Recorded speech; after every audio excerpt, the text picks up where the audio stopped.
picture an explorer planning an expedition to, you know, the absolute harshest, most unforgiving environment on the planet. Right, a total frozen wasteland. Exactly. And before he even leaves the dock, he makes a calculation so cold, so unimaginably pragmatic that it still stops historians in their tracks today. Oh, I know where this is going. Yeah, he plans from day one to feel his own transport animals to each other just to save weight on rations. It's just brutal. It is. It's brutal. It's efficient, and it completely shatters that romanticized image we have of the noble, flawless heroes conquering nature with heavy wool coats and triumphant orchestral music. It really forces you to look at the ugly reality of exploration. I mean, we like our history to be neat and heroic, but when you step out of the textbooks and onto the actual ice, survival is, well, it's incredibly messy. Yeah. The ice doesn't care about a captain's brass buttons, and it certainly doesn't care about naval tradition. The ice only respects what works. And no one understood the mechanics of survival better than the man we are looking at today. So, welcome to this deep dive. Today, we are immersing you in the life of the legendary Norwegian explorer, Roald Amundsen. A truly fascinating figure. He really is. We are pulling directly from historical encyclopedic records of his life, his expeditions, and his ultimate mysterious disappearance. But our mission today isn't just to recite a dry biography. We are here to uncover what is arguably the ultimate masterclass in extreme adaptability, checking your ego, and sheer unfiltered survival. It really is a study of a mind engineered for hostile environments. I mean, he wasn't just brave. He was a meticulous systems thinker who realized that fighting nature is just a losing battle. You have to adapt to it. Exactly. Okay, let's unpack this, because Amundsen's story actually starts with an act of defiance against his own family. It does, yeah. He was born in Norway in 1872 into a family of ship owners and captains, so the sea was basically his birthright. Right. But his mother looked at that incredibly dangerous maritime legacy, and she insisted he become a doctor instead. Which is a pretty classic parental maneuver, right? Steering a child toward a safe career. Totally. And he actually honored that for a while. He went to university to study medicine, keeping that promise to his mother. But he hated it, didn't he? Oh, absolutely. He had been secretly obsessing over the narratives of British Arctic explorers since he was a teenager.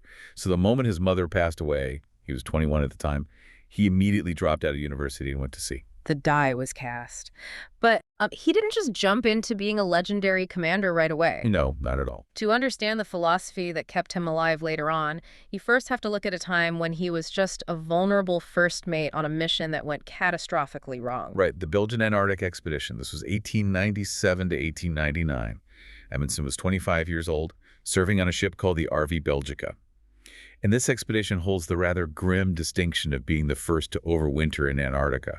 And we should clarify for everyone listening, overwintering was not part of some brilliant master plan. No, they got trapped. Completely trapped. Yeah, they navigated into the sea ice off the Antarctic Peninsula, and the ocean literally froze solid around them. Which is terrifying. It is. This is something people often don't realize about wooden ships in the ice. When the temperature drops and the sea freezes, the ice expands. Right. It exerts thousands of tons of crushing pressure against the hull. So the Belgica was locked in place like a fly in amber. Which means they are stuck in a wooden box, the Antarctic sun disappears for months of total darkness, the temperatures plummet, and they are horribly underprepared. Completely underprepared. And then the real killer arrives, scurvy. Yeah, scurvy is a horrific disease. It's caused by a severe deficiency in vitamin C. Yeah. Your body essentially stops being able to maintain collagen. Oh, wow. Yeah, your joints swell, your gums rot, your teeth literally fall out, and profound lethargy sets in. In an environment with zero fresh fruit or vegetables, it was basically a death sentence for sailors. But they didn't die. They were saved by the expedition's American doctor, Frederick Cook. Right. And he forced the crew to eat raw meat and raw organs from penguins and seals they managed to hunt. But wait, I have to ask. Sure. If cooking the meat destroys the vitamin C, how did a 19th century doctor know to feed it to them raw before modern biochemistry even understood what a vitamin was? It was pure empirical observation. Cook had spent time with indigenous populations in the Arctic on previous voyages, and he noticed that they didn't get scurvy despite having no access to agriculture. Right, because nothing grows up there. Exactly. He observed that their diet consisted heavily of fresh, raw meat. The biochemistry of it is actually fascinating. Animal organs, particularly the liver, contain trace amounts of vitamin C. Just enough to keep you alive. Yes, just enough to prevent and reverse scurvy. But because vitamin C is highly sensitive to heat, the moment you cook the meat, you destroy the nutrient. So you have these proud European sailors, used to their salted beef and hardtack biscuits, forced to sit in the freezing, pitch-black darkness, chewing on raw, bloody penguin offal just to stay alive. A vivid image. It is. And it's the perfect analogy for a modern failed tech startup. Oh, really? That's an interesting way to look at it. How so? Well, think about it. You go in with all this backing, all these grand textbook theories about how your product should work. Then the market shifts, like the ocean freezing, and everything breaks. Your beautiful plan fails catastrophically, and the only way you survive the crisis is by completely abandoning your ego, rolling up your sleeves, and doing the absolute ugliest, most unglamorous grunt work imaginable. You literally have to eat the raw penguin offal to survive. What's fascinating here is that is a highly accurate framing, because surviving the Belgica nightmare forged Amundsen's entire operating philosophy. Yeah. He learned firsthand that nature does not negotiate with your traditions. If your textbook says one thing, but the environment demands another, you burn the textbook. And he took that mindset directly into his first massive leadership test, which was navigating the Northwest Passage. Right, between 1903 and 1906. For centuries, this theoretical sea route through northern Canada connecting the Atlantic and Pacific Oceans was the ultimate prize. And for centuries, massive British naval expeditions had thrown everything they had at it, and they just failed. They failed largely because they tried to overpower the Arctic through sheer industrial might. Right. They brought massive ships with deep drafts, meaning the hull extended deep underwater. They brought hundreds of men, heavy brass equipment, and rigid military hierarchies. So Amundsen looks at this history of massive, expensive failures, and he basically invents the lean startup model for polar exploration. He really does. He buys a tiny 45-ton fishing vessel named the Jaya. It only had a 13-horsepower engine. I mean, a modern riding lawnmower has more power than that. Why would he choose a tiny fishing boat over an icebreaker? Because of the draft. This goes back to understanding the mechanics of the environment. A deep draft naval ship gets gripped by the expanding ice and crushed inward. Like the Belgica. Exactly. But the Gua had a shallow, rounded hull.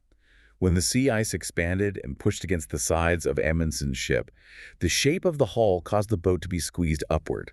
Oh. Yeah, it would literally pop up and sit safely on top of the ice rather than being crushed by it. Plus, a small boat could hug the shallow coastlines, dodging the massive, dangerous ice flows in the deep channels. It's brilliant. And he takes only 6 men. 6 men in a tiny boat. But the real genius wasn't the boat itself. It was what they did when they had to stop and overwinter at King William Island. Right. Instead of isolating themselves inside their ship, trying to maintain European decorum, Amundsen spent 2 full winters immersing himself in the culture of the local Netsilik Inuit. He checked his ego at the door. Completely. He recognized a fundamental truth. These indigenous people had successfully lived in this extreme environment for thousands of years. They weren't primitive.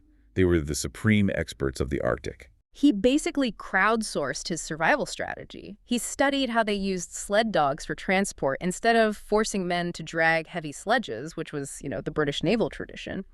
And he completely overhauled their clothing. The clothing is a perfect example of function over tradition. The European standard was heavy, tightly woven wool.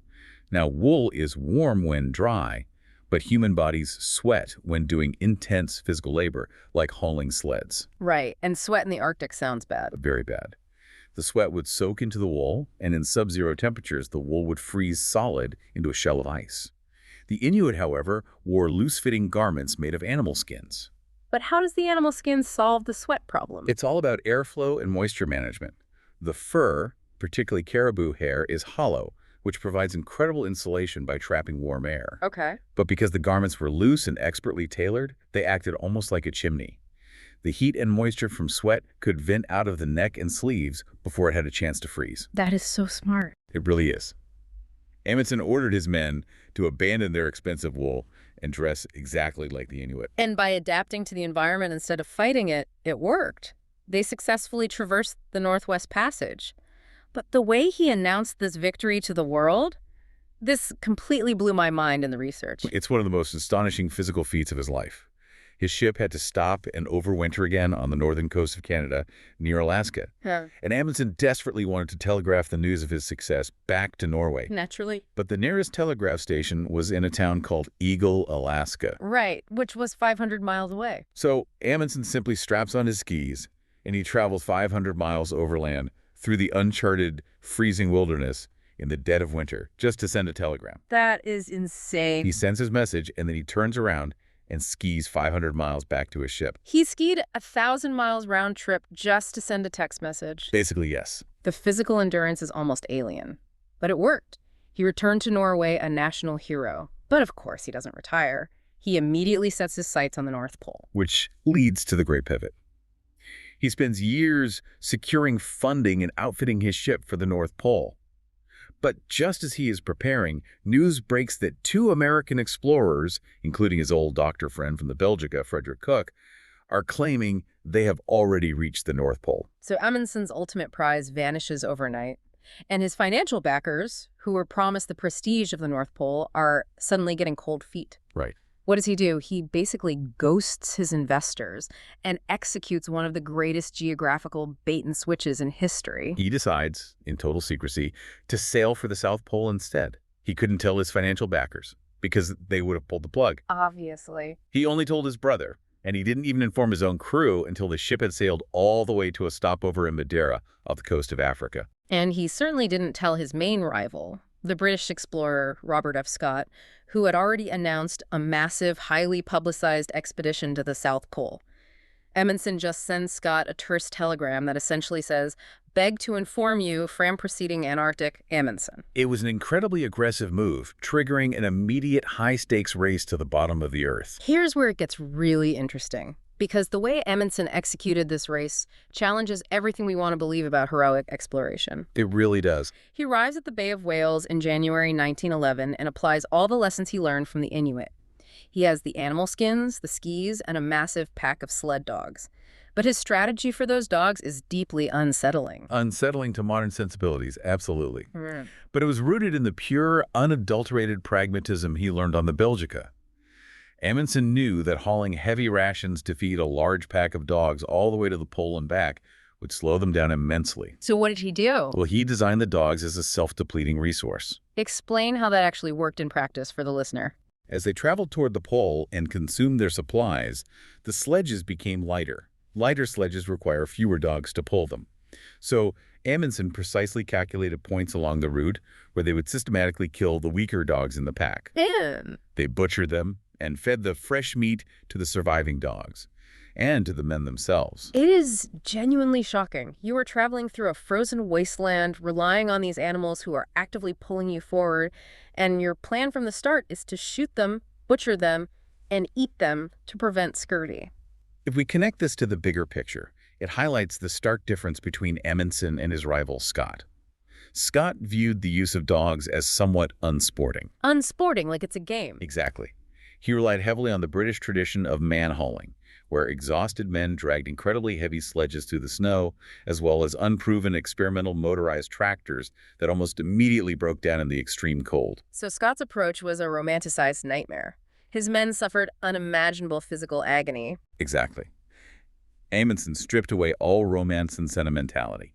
His singular goal was to reach the pole first and get his men back alive. And because of his flawless preparation, his specialized clothing, and that brutal dog calculation, Amundsen's journey to the South Pole was relatively smooth. Smooth enough to win. Yes, they reached the pole on December 14th, 1911, a full month before Scott. A flawless victory built on extreme pragmatism. And once again, you'd think the man would stop. He has the Northwest Passage, he has the South Pole, he is a global icon. Right. But as the 1920s roll in, he realizes that to map the remaining unknown parts of the Arctic, surface travel has hit its limit. You can only go so far on a sled. He has to pioneer a completely new dimension, the sky. Which is an incredible pivot. Yeah. He is now in his 50s, transitioning from a lifetime of maritime and overland survival into the infancy of aviation, and he nearly killed him multiple times. Oh, the failures were spectacular. First, there was the Maud expedition from 1918 to 1925. Right, where she tries to freeze a ship into the ice to drift over the North Pole. Yeah, and that ends in bankruptcy, a broken arm, and him surviving a literal polar bear attack. But the aviation attempts are where the survival gets truly desperate. Let's talk about the flying boats. Yes, the 1925 attempt. He uses two flying boats, the N-24 and N-25. The theory was that a flying boat could land in the open leads of water that occasionally fracture the Arctic sea ice.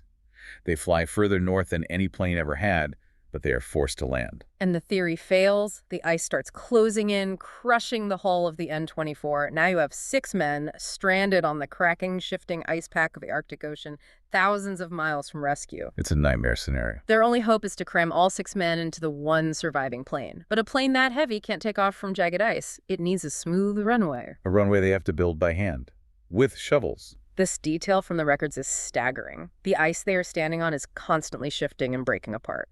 They are surviving on a food ration of just 1 single pound of food per man per day. That's nothing for that kind of labor. Nothing. And on those starvation rations in the freezing cold, those 6 men shoveled 600 tons of ice to carve out an airstrip. The physical toll of moving 600 tons of ice on a 1-pound daily diet is almost incomprehensible. But they did it. They packed into the surviving plane, and the pilot managed to get it airborne literally as the ice runway was fracturing beneath them. Just movie-level dramatic. They returned to civilization just as the world was preparing to declare them dead. And the craziest part, the very next year, he tries again. And this time, he succeeds.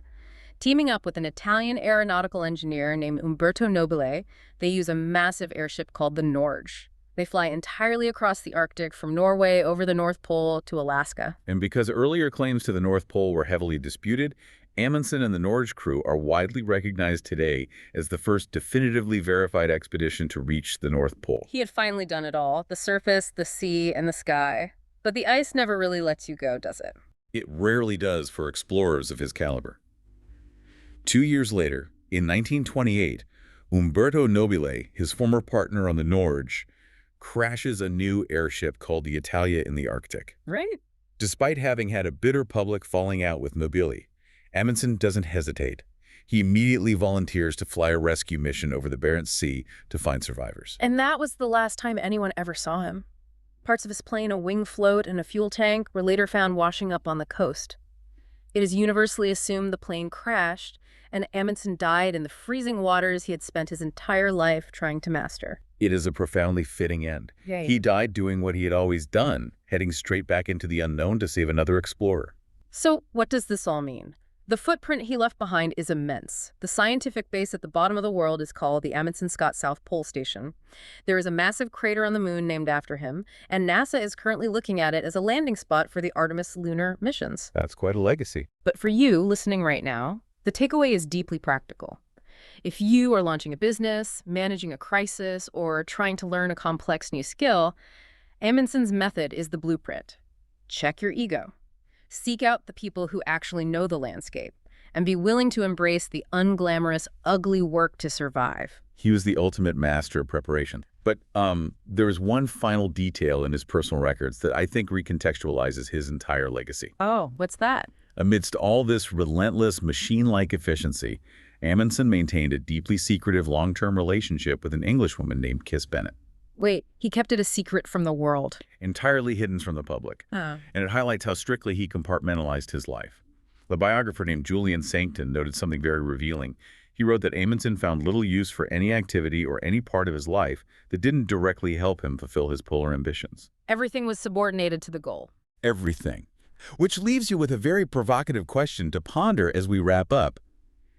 If you relentlessly optimize every single facet of your existence, your comfort, your relationships, your morals, even your own humanity, for one monumental goal. What happens to your humanity? Exactly.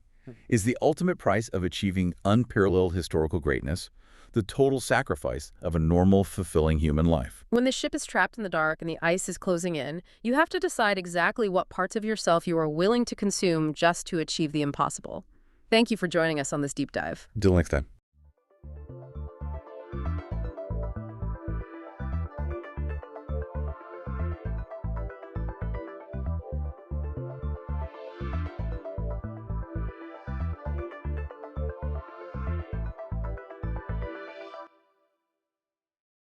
Right now, there are over 9.1 billion active mobile phone subscriptions on this planet, which is, I mean, just think about that for a second. Yeah, it's a staggering number. We are completely outnumbered. Vastly outnumbered by a device that, just 50 years ago weighed over 4 pounds. And it was pretty much just a novelty item for, like, high-level corporate executives. Right. It definitely wasn't a consumer gadget back then. But now it is arguably the most ubiquitous piece of tech in human history. It's saturated the entire globe. Exactly. So welcome to the deep dive. Today we are digging into a massive stack of encyclopedic data, historical logs, tech specs, and some really fascinating sociological studies, all dedicated to that little device that is probably sitting right next to you right now. Or maybe you're even listening on it right now. Probably, yeah. Our mission today is to figure out how a chunky 2-kilo piece of plastic transformed into, well, the central nervous system of modern human existence. We're going to decode the invisible cells it uses, bust some really persistent battery myths. Oh, the battery myths are huge. They really are. And we'll explore how this tech accidentally rewired global culture. And we really want to focus on the how and the why today, because the actual physics and the chemistry happening in your pocket, it's astonishing when you break it down. It's deeply ironic, too, because you probably stare at this screen for hours every single day, yet if someone asked you how your call actually connects without, crossing wires with the billions of other calls happening at the exact same time, most people would draw a total blank. I know I did.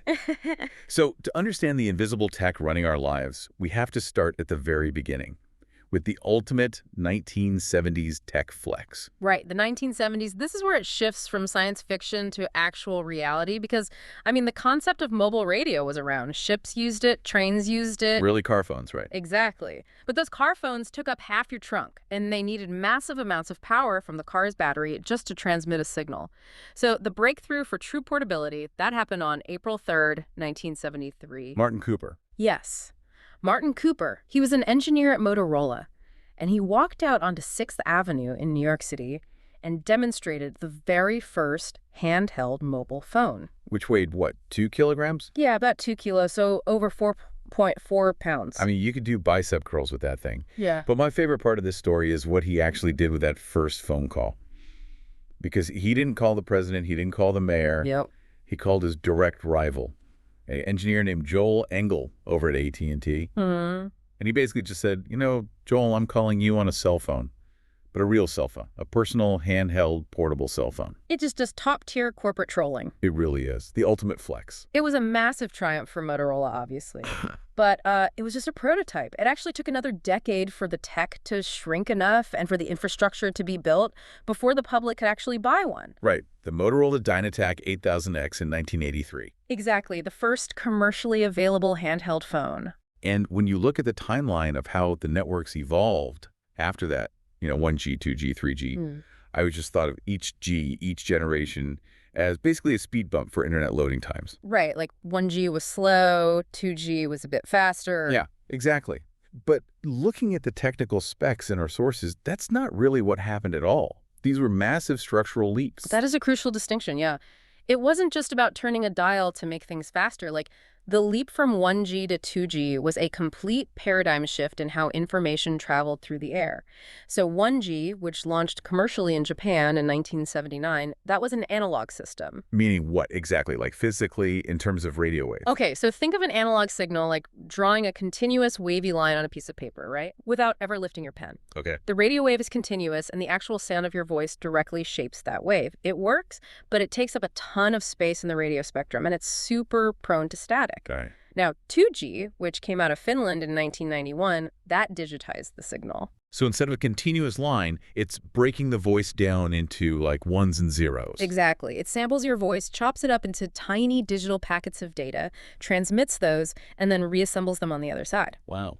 And here is the hidden magic of that shift. Once you teach a network to transmit digital packets instead of just continuous audio, you aren't just sending voices anymore. You can send any digital data, which birthed SMS. Short message service. Text messaging. Yeah. So texting wasn't just like a fun feature they decided to bolt onto analog phones. It was the direct result of the network itself becoming a digital packet delivery system. Precisely. And that fundamentally changed human communication forever. Then 3G arrived in 2001, and that expanded the digital pipeline to provide mobile broadband, allowing for video calls. And then 4G in 2009.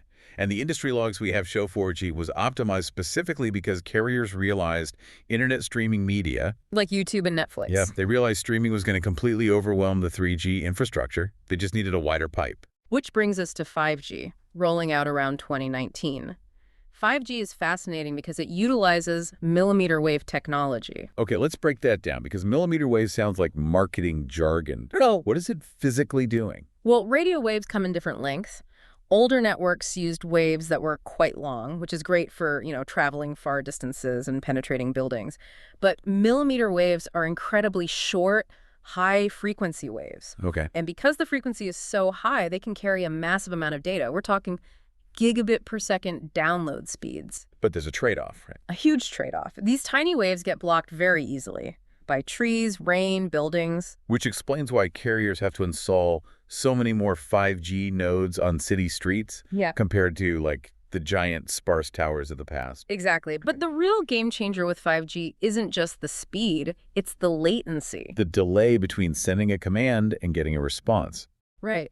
5G dropped that latency down to just 1 millisecond. That near real-time responsiveness, that's the missing puzzle piece for things like autonomous vehicles.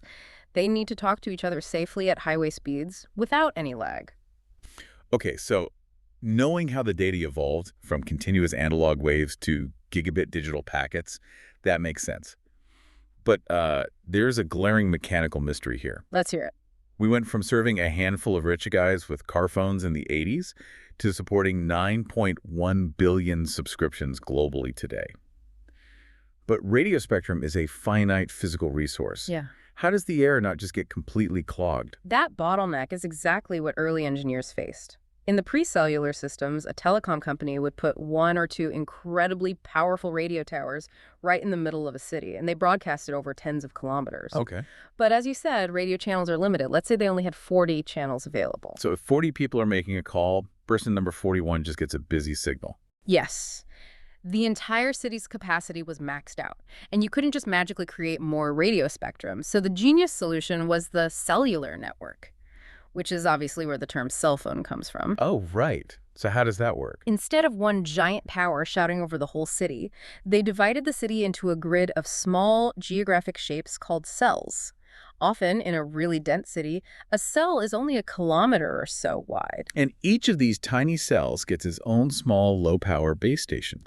But wait, how does making the towers weaker and the coverage areas smaller solve the problem of not having enough channels? Because it allows for a mathematical trick called frequency reuse. Frequency reuse. Okay. Imagine the radio spectrum is a set of colored flags.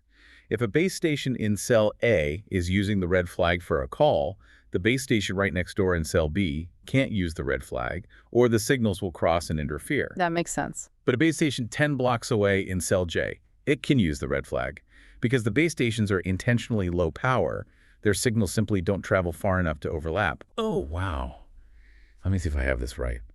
It's like reusing table numbers at a massive outdoor restaurant.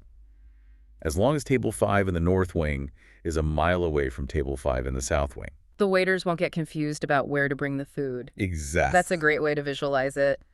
The physical distance acts as the buffer.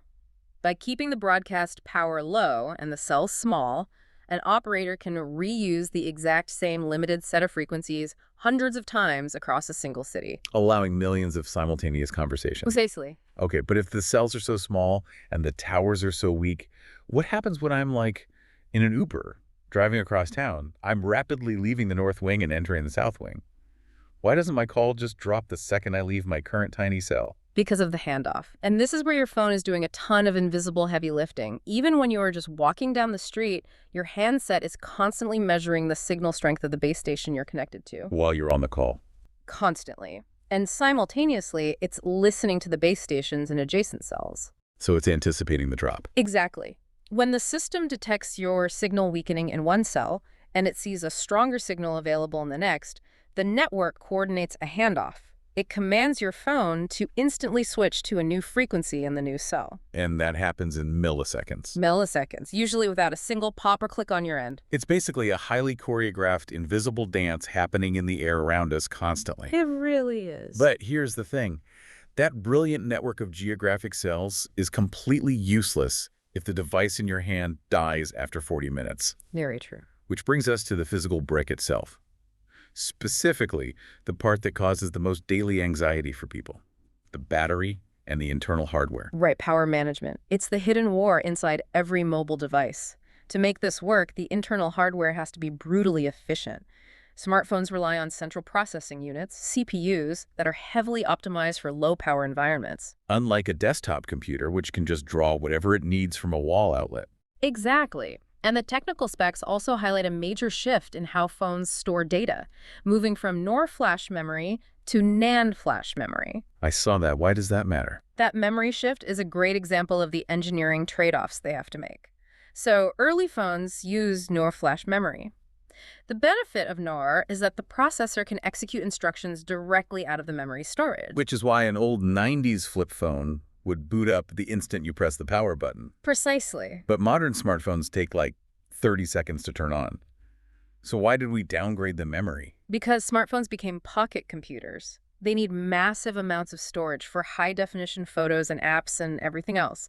NAND flash memory offers vastly larger capacities, and it's much cheaper to produce than a NOR. Okay, but there's a catch. Right. The catch is that the processor cannot execute instructions directly from NAND storage. So it needs a middleman. Exactly. The data has to be copied from the NAND storage into the phone's random access memory before it can be used. Okay, so if NAND is like the giant deep storage warehouse where all the materials are kept, Right. then RAM is the actual workbench where the processor does the work. Right. You have to carry the materials from the warehouse to the workbench before you can build anything.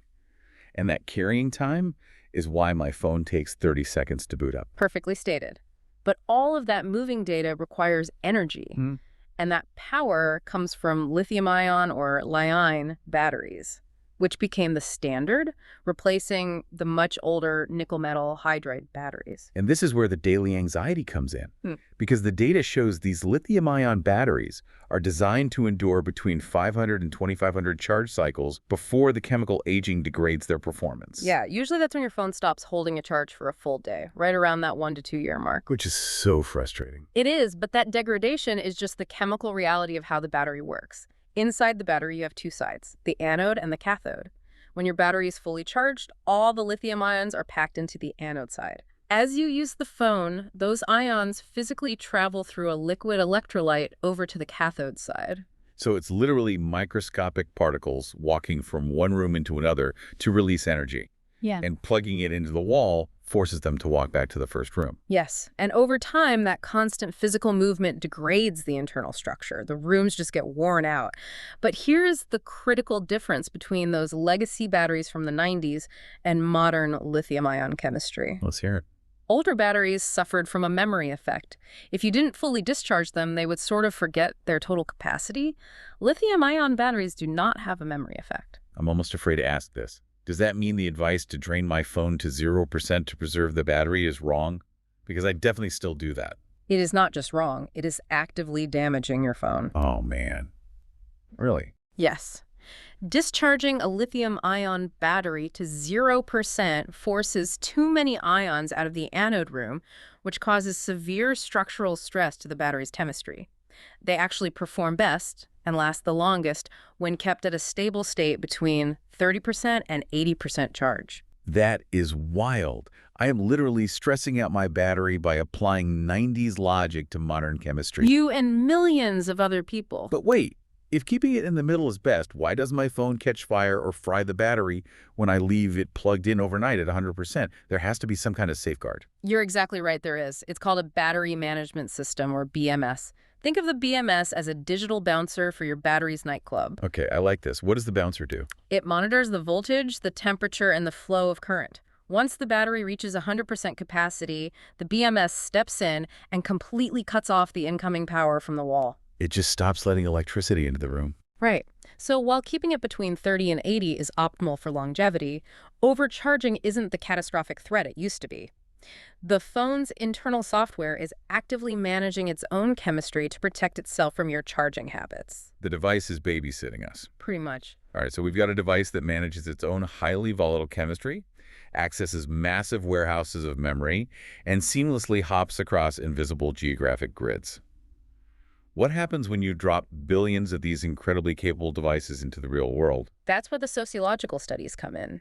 Yeah. Because a technology this powerful doesn't just change how we talk, it acts as a massive cultural catalyst. Yeah. When a device becomes ubiquitous, the culture molds the technology to its specific desires, and vice versa. And the data reveals some incredibly polarized ways this happens.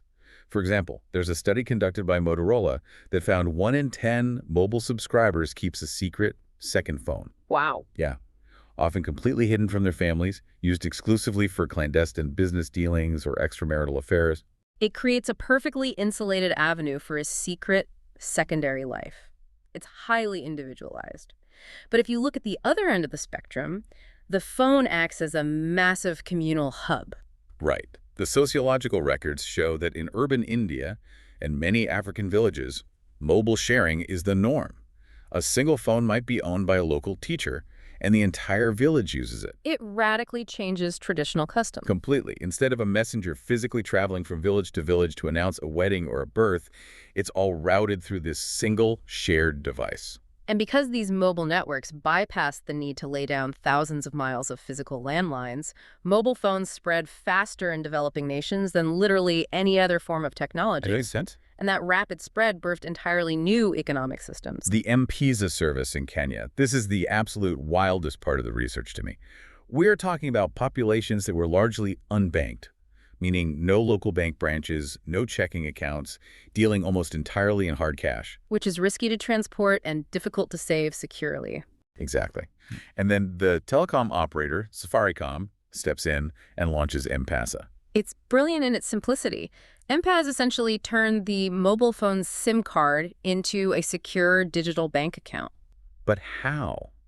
How does a basic cell network securely handle financial ledgers without a banking app or high-speed internet?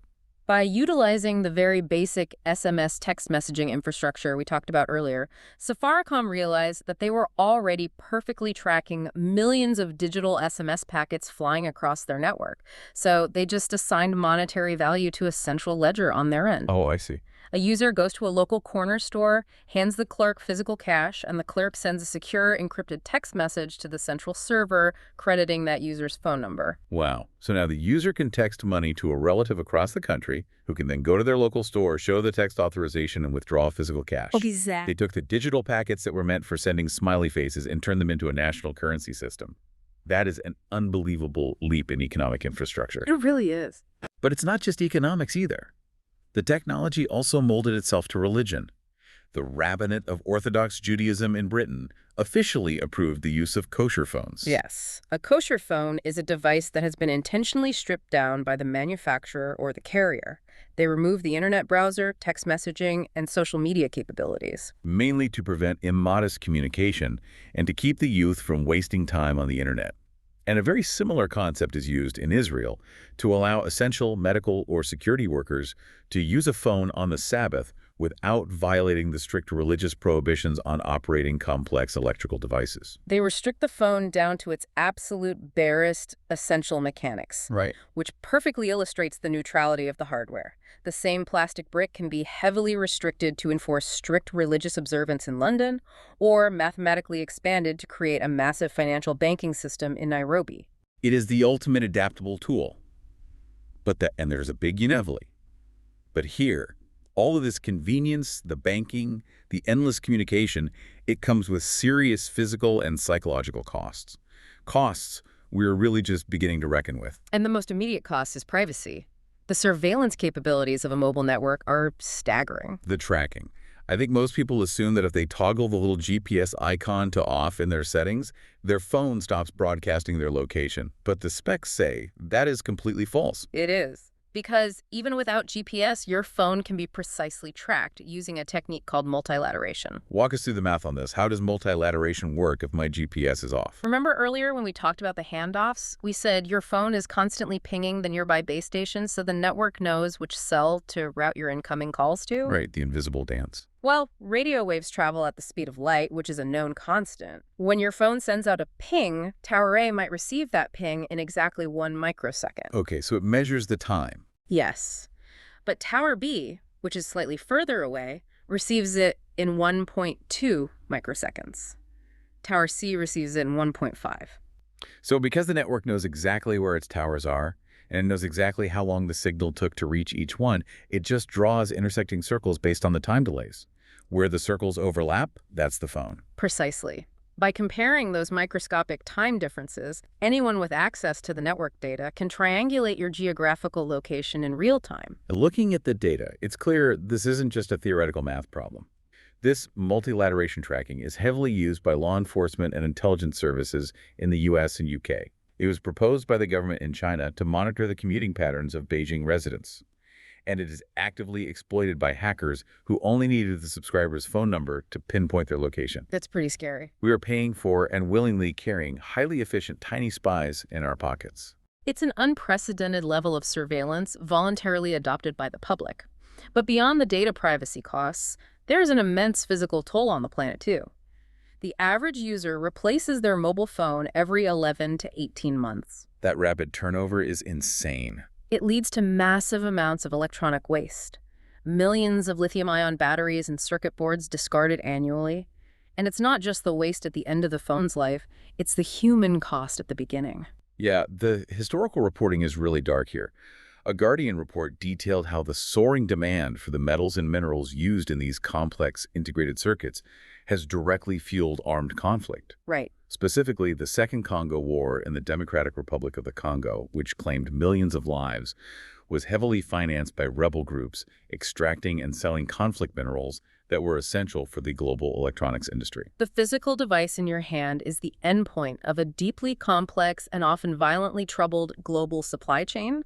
And finally, there is the mental cost, the psychological impact of carrying the entire internet, your bank, and your social life on your person at all hours. The distraction factor is immense.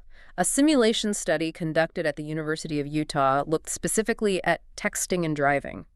They found a 6-fold increase in distraction-related accidents when a driver was texting. 6-fold? Yeah.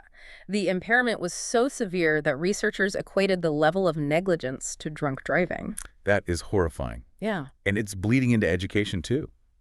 A major study by the London School of Economics found that when schools simply banned mobile phones from the premises, pupils' academic performance increased. The bump in test scores was so significant it was mathematically equal to adding 1 extra week of schooling to the year. Which forces us to ask critical questions about how we integrate this tech moving forward. Technology itself is value neutral. A millimeter radio wave isn't inherently good or evil.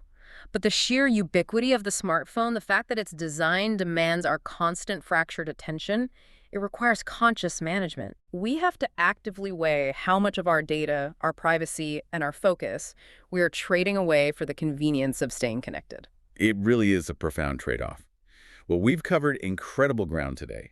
We started with Martin Cooper's massive 4-pound prank call in the 70s, mapped out the invisible geographic selves and automated handoffs that keep 9.1 billion of us online, and finally put the 0% battery myth to rest. Seriously, let the BMS do its job and keep it between 30 and 80%. Listen to the expert people. We saw how a simple radio device morphed into a robust banking ledger in Kenya, a kosher tool in Britain, and a major focal point for privacy and e-waste debates worldwide. It is a remarkable evolution in just 50 years. The next time you plug your phone in, take just a second to appreciate the physics involved, the invisible multilateration, the endless frequency reuse, and the massive unseen supply chains making that little glowing rectangle function. And I want to leave you with one final thought to mull over. Over the last few decades, our phones have systematically absorbed and replaced our maps, our physical wallets, our cameras, our stereos, and our flashlights. Everything is converging into this one device. So what happens when the physical phone itself inevitably disappears? Oh, that's interesting. Right. When the hardware shrinks down into our smart glasses or gets integrated directly into our biology via neural interfaces. We started today by talking about how a phone used to look like a high-tech brick. But when the brick vanishes entirely into the invisible, will we even notice the transition? That is the ultimate question for the next generation of connectivity. Thanks for joining us on this deep dive.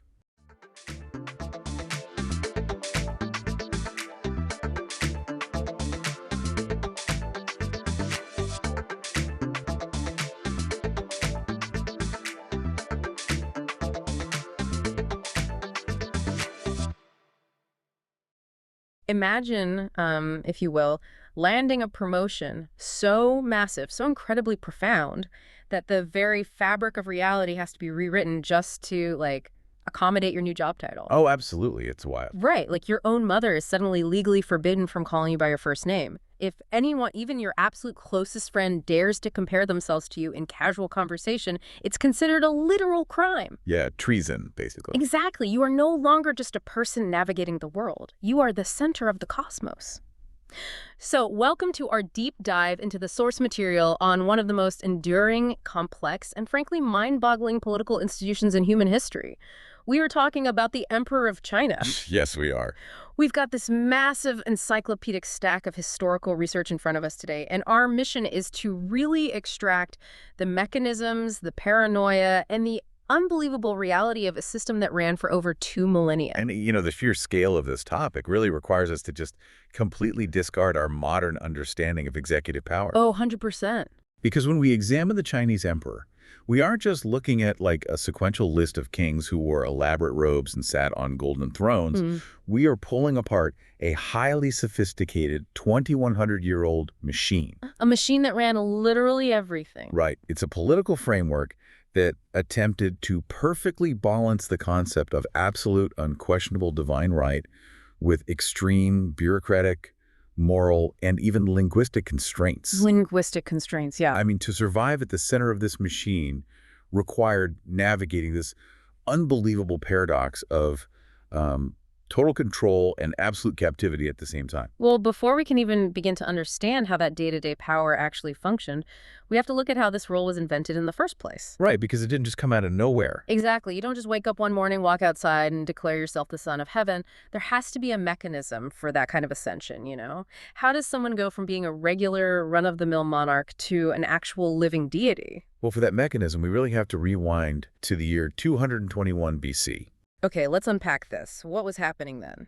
So, prior to this, during the Zhou dynasty and the incredibly bloody warring states period, the rulers of the various regional fiefdoms and kingdoms, they simply call themselves kings or wang. Just standard kings. Right, standard monarchs. But they were essentially regional warlords fighting for dominance. Then, the king of Qin does the impossible. Through this brutal, really systematic military campaign, he conquers and unites all the warring states under one centralized banner. Which is a massive achievement. Huge. And with the known world suddenly under his thumb, the title of king just feels entirely inadequate to him. It didn't convey the magnitude of what he had just pulled off. So he needs an upgrade. Exactly. I mean, it's less like a modern CEO changing their title and more like a politician legally declaring themselves a force of nature. That is a perfect way to put it, yeah. Like, it would be like a modern president signing an executive order that says they are now officially gravity or the sun. It changes the literal jurisdiction of their existence. Oh, completely. So what does the king of Qin actually call himself to achieve this? He invents an entirely new superlative title, Huangdi. And to understand the audacity of this linguistic invention, we have to look at the roots of those two specific characters. Right. Break those down for us. So Huang roughly translated to August or sovereign, but culturally it was most commonly used as a reverential epithet for a deceased ancestor. Deceased, like a ghost. Right, not a living person. Oh. And Di was an apical ancestor, referring originally to the deified ancestors of the ancient Shang kings. Wow. Yeah, these two words carried immense spiritual and cosmic weight, and they had never been used together to describe a living human. Modern scholars sometimes translate the combined Huangdi as Thich, or, the Divine Lord. Yeah. And so he became Qin Shi Huang, the first emperor. So he literally took the vocabulary reserved for gods and dead mythic ancestors and just applied them to himself while his heart was still beating. He did. He just took it. He is forcefully pulling the divine down into the mortal realm. He is. And this ties into another crucial title that operates alongside Huangdi, which is the concept of Tianzi, or Son of Heaven. Son of Heaven. Right. The philosophical weight behind this title is really what drives the entire imperial engine.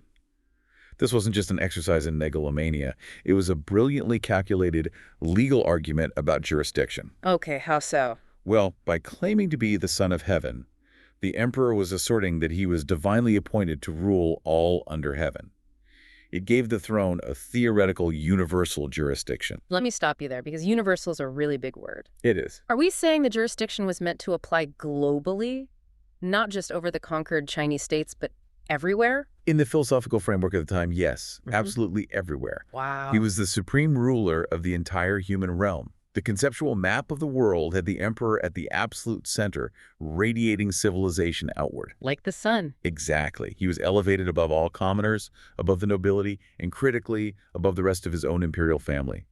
He was the literal cosmic bridge between heaven and earth. Okay, wait. I'm struggling with the math here, though. How so? You have absolute divine power, right? Your written proclamations are literally called directives from above, and your spoken words are considered sacred edicts. Correct. If I'm the divine lord, I'm not letting some bureaucrat tell me no. Why not just execute anyone who gets in your way?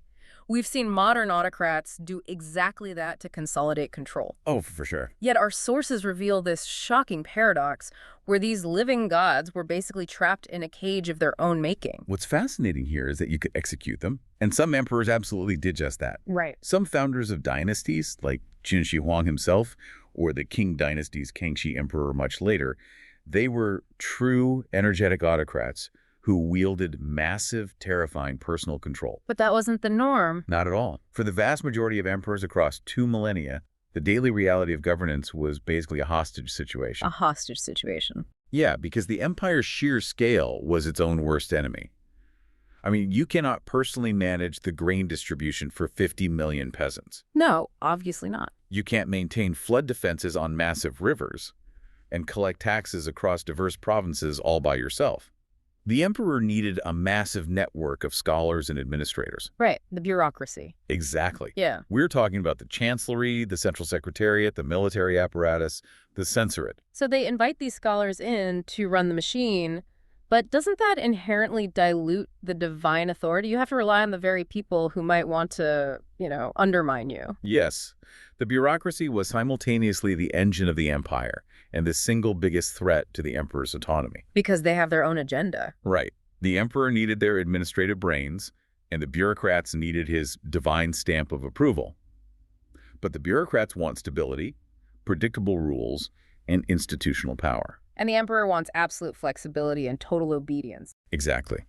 Rulers knew the danger of delegating.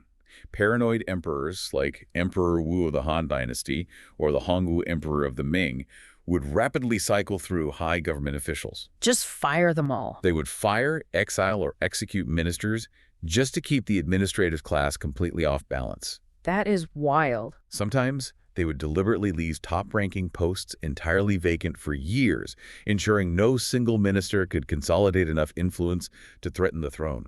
It sounds utterly exhausting. You are a god, but you spend your entire life looking over your shoulder. Pretty much. And it wasn't just the scholar officials they had to worry about, right? The sources highlight this fascinating, shadowy dynamic with court eunuchs. Oh, the eunuchs, yes. If the bureaucrats are out in the empire collecting taxes, the eunuchs are inside the palace walls. Right. And think about the mechanics of why an emperor would elevate a eunuch to a position of power. Bureaucrats come from powerful, wealthy families with deep regional alliances. I have connections. Exactly. A eunuch, historically, is physically cut off from starting his own family line. He cannot have children. So he can't start a dynasty. Right. He cannot overthrow the emperor and start a rival dynasty. So in the emperor's mind, the eunuch's power depends entirely on the throne, making them theoretically a safer, more loyal tool to counter the ambitious scholars. But that theoretical safety clearly backfired. Big time. I mean, if a eunuch controls the physical doorway to the emperor's chambers, they control reality itself. They absolutely did. Eunuchs often served as the emperor's closest confidants, controlling physical access and managing the flow of court documents. Like Wei Zongxian. Yes, the infamous Ming Dynasty eunuch Wei Zongxian is a prime example of this. He didn't just have a fancy title, he was the literal gatekeeper. Wow. If the emperor only sees the documents Wei wants him to see and only hears the advice Wei allows into the room, Wei is practically running the empire from behind the scenes. So on top of battling the scholars and the eunuchs, the emperor was also fighting a losing battle against ghosts. Ghosts, yes. The ancestors. The sources detail how emperors were heavily constrained by the dead through these massive filial obligations to their ancestors' policies. Right. Take the Ming-era ancestral instructions. the Huangmingzuxin, you couldn't just change the administrative rules if your great-grandfather had carved them into stone. No, you couldn't, because filial piety was the core moral fabric of Chinese society. Right.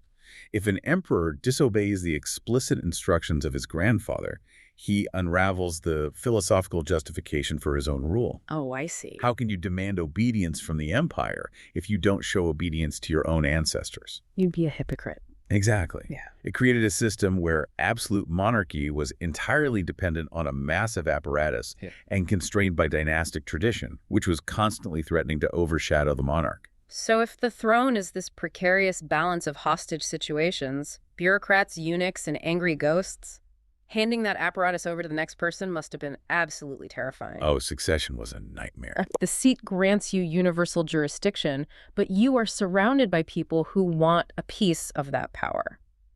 How on earth do you decide who gets the job next without the whole empire collapsing into civil war? Well, the official theoretical rule of succession was agnatic primogeniture.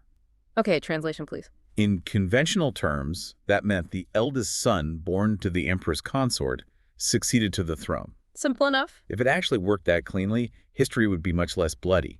But the reality was rarely that simple because of the staggering scale of the imperial harem. I want to break down the actual math of these harems because looking at the Qing dynasty system from our sources, it is highly mathematically regulated. It's very precise. You have one empress, below her, one imperial noble consort, then 2 noble consorts, 4 consorts, 6 concubines, and then an unlimited number of noble ladies in attendance. It's a whole corporate ladder. Why construct this elaborate numbered hierarchy? Because these weren't just romantic partners. This was a highly calculated political machine. By marrying the daughters of rival generals, powerful bureaucrats and regional lords, and assigning them specific, mathematically limited ranks, the emperor was essentially holding the most powerful families in the empire hostage. Oh, wow. Yeah, while tying their bloodlines to his own.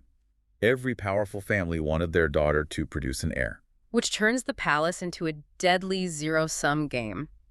Because the emperor's children were theoretically all considered the children of the primary empress, regardless of who their actual birth mother was, the lines of succession became intensely contested. Intensely. You have rival sons, deep jealousy, and extreme distrust. The infighting was so destructive that some emperors tried to physically engineer their way out of the problem. Like, they abolished the public position of crown prince entirely. Just got rid of it. Yeah.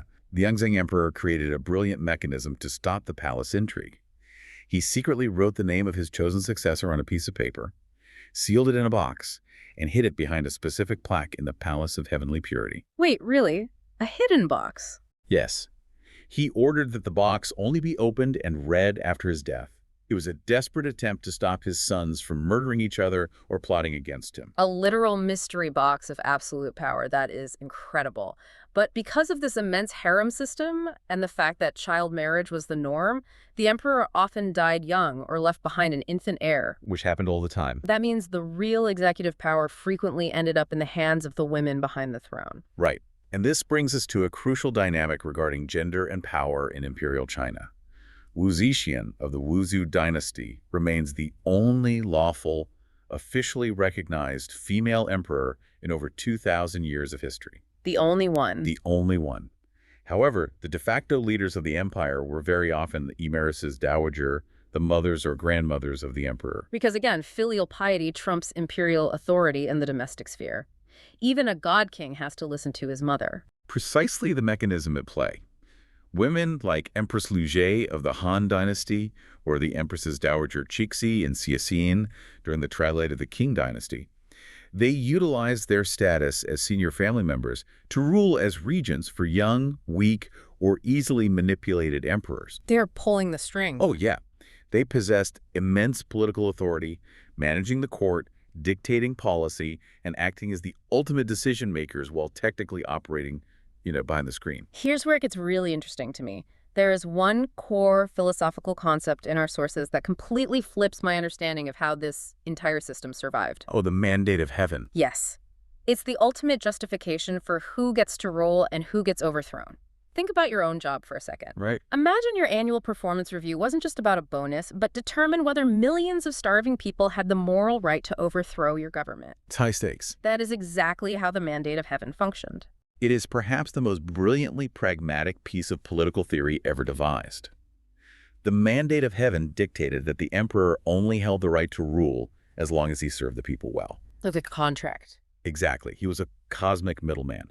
If the empire experienced repeated natural disasters, massive floods, prolonged famines, devastating plagues, that wasn't just bad luck. It was a sign. It was interpreted as heaven literally withdrawing its mandate due to the emperor's lack of moral integrity or benevolent leadership. Meaning, rebellion wasn't just a desperate political act, it was morally required. If the peasants are starving, it means the Son of Heaven has breached his contract with the cosmos, and heaven wants him fired. Contrast this heavily with a system like the Japanese monarchy. Okay, how so? Well, Japanese emperors all belong to a single, continuous dynasty, traditionally tracing their descent directly from the Shinto goddess Amaterasu. Unbroken line. Right. You couldn't just depose a Japanese emperor based on bad weather. The divine bloodline was absolute. But Chinese political theory uniquely baked the right to rebel directly into its core philosophy. Accountability was literally built into the theology. Which perfectly explains how peasants could legitimately take over the universe. Yes. The founders of the Han and Ming dynasties were born into dirt-poor peasant families. Even foreign invaders, like the Mongols who founded the Yuan dynasty or the Manchus who founded the Qing dynasty, they could conquer the territory and still claim the mandate of heaven. As long as they played the part. Right, the mechanism allowed for regime change. As long as the new rulers adopted the culturally appropriate rituals, performed the annual sacrifices, and, provided stability for the people, they became the legitimate sons of heaven. Though modern historical analysis, particularly from the new King History School, emphasizes that this wasn't just a simple copy-paste of Chinese traditions by foreign conquerors. It was more complex? Much more. The interaction between ethnicity and imperial politics was highly complex. The non-Han dynasties altered the system, blending Chinese bureaucratic traditions with their own concepts of rule. Like Kublai Khan. Exactly. Kublai Khan operated simultaneously as the Khagan of the Mongol Empire and the Emperor of China, navigating two entirely different models of sovereignty at the same time. It's amazing.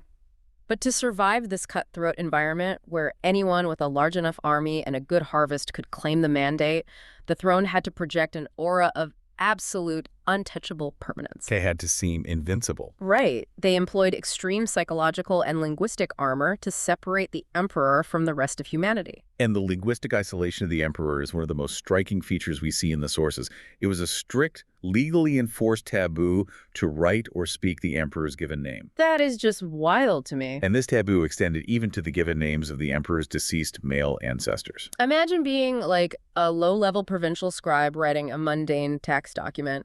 If you accidentally use the specific brushstroke that makes up the emperor's private first name, it's not just a typo, it's treason. You're done. People literally had to invent new ways to write everyday words, using synonyms, homophones, or deliberately leaving out the final stroke of a character just to avoid accidentally writing down a syllable that belonged to the emperor. That level of linguistic control completely reshaped how millions of people communicated. And the separation extended to spoken address, too. What do you mean? Subjects could not look the emperor in the eye, nor could they address him as you.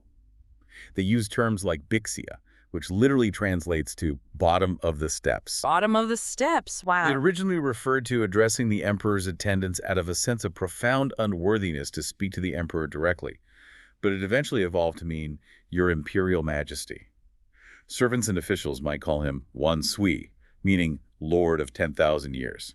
But wait, if everyone is calling you the Lord of 10,000 years, how do you refer to yourself? Well, the emperor used Zen, which is a specific, highly exclusive first-person pronoun that functioned like the royal we. Oh, okay. It was arrogated entirely for the throne by Qin Shi Huang and never used by commoners again. But interestingly, when addressing his subjects or ancestors, the emperor might use performative, self-deprecating terms like goren, meaning the morally deficient one, or gu, meaning lonely one. The lonely one. That hits incredibly hard. It does. It was a way to show performative humility before heaven. But it's also probably just literally true. I mean, your closest family members have to kowtow to you. Your own mother calls you emperor. You are surrounded by thousands of courtiers, eunuchs, and scholars, but you are completely separated from normal human interaction. You're completely isolated. You aren't a person anymore. You are a walking, breathing institution wrapped in layers of linguistic armor. And when an emperor finally died, they didn't just pass away, right? The official term was jirebang, the collapse of the imperial chariot. Because everything about the institution was designed to project an aura of unshakable, eternal permanence, which makes examining its ultimate rapid collapse in the 20th century all the more jarring. Right. After exploring the immense philosophical, political, and cultural weight of this 2,100-year-old machine, we have to look at how it all turned to dust practically overnight. It really did happen fast. It's crazy. By the 1900s, the Qing dynasty was buckling under internal rebellions and immense pressure from foreign imperial powers. They were attempting desperate, massive reforms. Too little, too late kind of stuff. Exactly. They tried to modernize the military and overhaul the government, looking heavily at Japanese and German models of constitutional monarchy.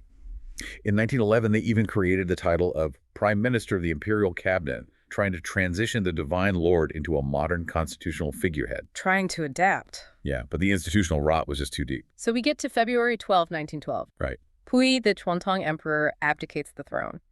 And he's just a child. Just a kid. More than 2 millennia of imperial tradition, stretching all the way back to 221 BC, just ends.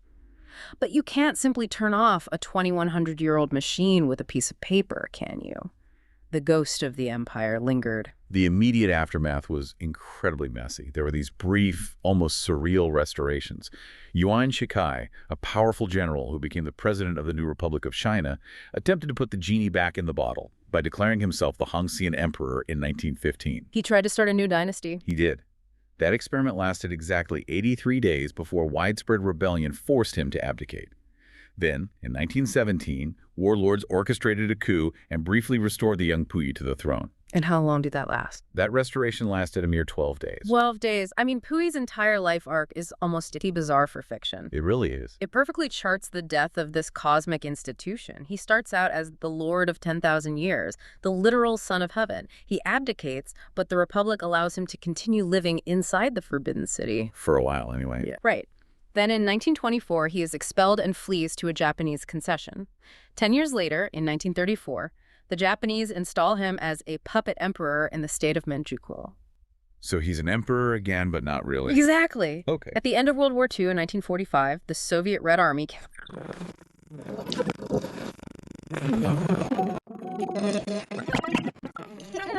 imprisoned as a war criminal for a decade and finally pardoned in 1959. The historical whiplash is just profound. You have a man born into a system that considered his very name too sacred to be written down without committing treason.